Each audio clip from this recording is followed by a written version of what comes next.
Olá! Hoje a gente vai mergulhar num universo fascinante, a ciência que permite aos veterinários enxergar o que acontece por dentro dos nossos bichos, uma verdadeira janela para a saúde deles. Vamos começar com uma questão que é, na verdade, um desafio enorme, né? Pensa bem, como um veterinário consegue diagnosticar um paciente que não tem como dizer onde dói ou o que está sentindo?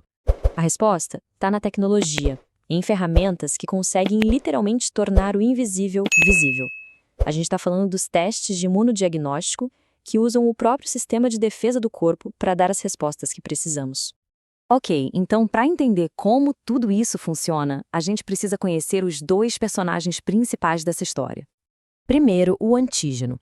Imagina ele como o vilão da história, ou talvez melhor, o alvo que a gente está caçando. Pode ser um pedacinho de um vírus, uma bactéria, ou até um hormônio que está fora de controle. E para encontrar esse alvo, o corpo produz uma proteína super especializada, o anticorpo. Ele é o nosso defensor, uma espécie de soldado de elite programado para uma única missão. E a relação entre os dois é de uma precisão incrível. É exatamente como um sistema de chave e fechadura. Cada anticorpo tem um formato único para se encaixar em um antígeno específico. É esse encaixe perfeito que é o grande segredo da precisão desses testes. Olha só essa imagem. Parece complexa, mas o importante aqui é focar nesse formato de Y. Estão vendo as pontas dos braços? Cada uma delas funciona como uma garra molecular feita sob medida para agarrar um antígeno específico e nenhum outro. A precisão começa toda aqui. Beleza. Então, como que os cientistas pegam esse encaixe perfeito e transformam num teste prático? Vamos dar uma olhada num dos métodos mais geniais e comuns que existem. Essa imagem aqui ilustra o famoso ensaio sanduíche. O nome já diz tudo, né? A ideia é super inteligente. O alvo, que é o nosso antígeno, fica literalmente prensado entre dois anticorpos, um para capturar e outro para sinalizar. O processo é bem direto. Primeiro, a amostra do paciente é colocada numa superfície que já tem anticorpos de captura esperando.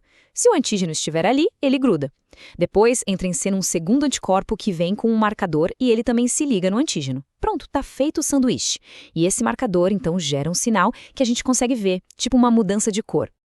Agora que a gente já entendeu a mecânica, vamos ver os diferentes tipos de teste, porque nem todo teste é igual e saber escolher a ferramenta certa para cada situação é fundamental.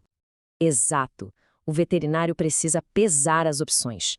É uma questão de equilíbrio entre a necessidade de uma resposta rápida, a conveniência e, claro, o nível de precisão que o caso exige. E essa tabela deixa a diferença bem clara. De um lado, os testes feitos na própria clínica, os point of care.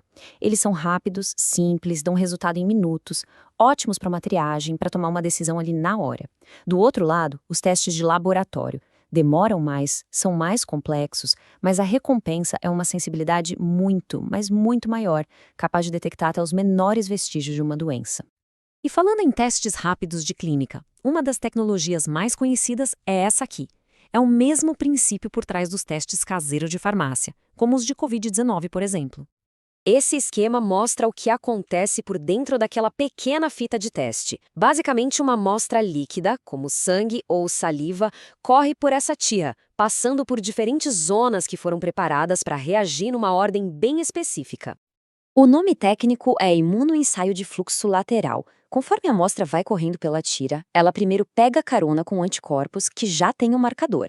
Se o antígeno estiver na amostra, eles se grudam. Esse novo pacotinho é então capturado na linha de teste que fica visível. E aquela segunda linha, a de controle, serve só para confirmar que o teste não falhou, que tudo correu como deveria. E o mais legal é que essa tecnologia não para de evoluir. O que a gente vê hoje é só o começo. O futuro promete testes ainda mais incríveis. Olha só o que vem por aí. O IFF, por exemplo, usa correntes fluorescentes para deixar o teste até 1000 vezes mais sensível. Tem também o uso de partículas magnéticas, que geram um sinal mais estável e mais fácil de medir. E, quem sabe a mais impressionante, tecnologias como os piezofilmes, que conseguem transformar o calor gerado pela reação química num sinal elétrico. Isso significa resultados numéricos precisos ali na hora, na própria clínica.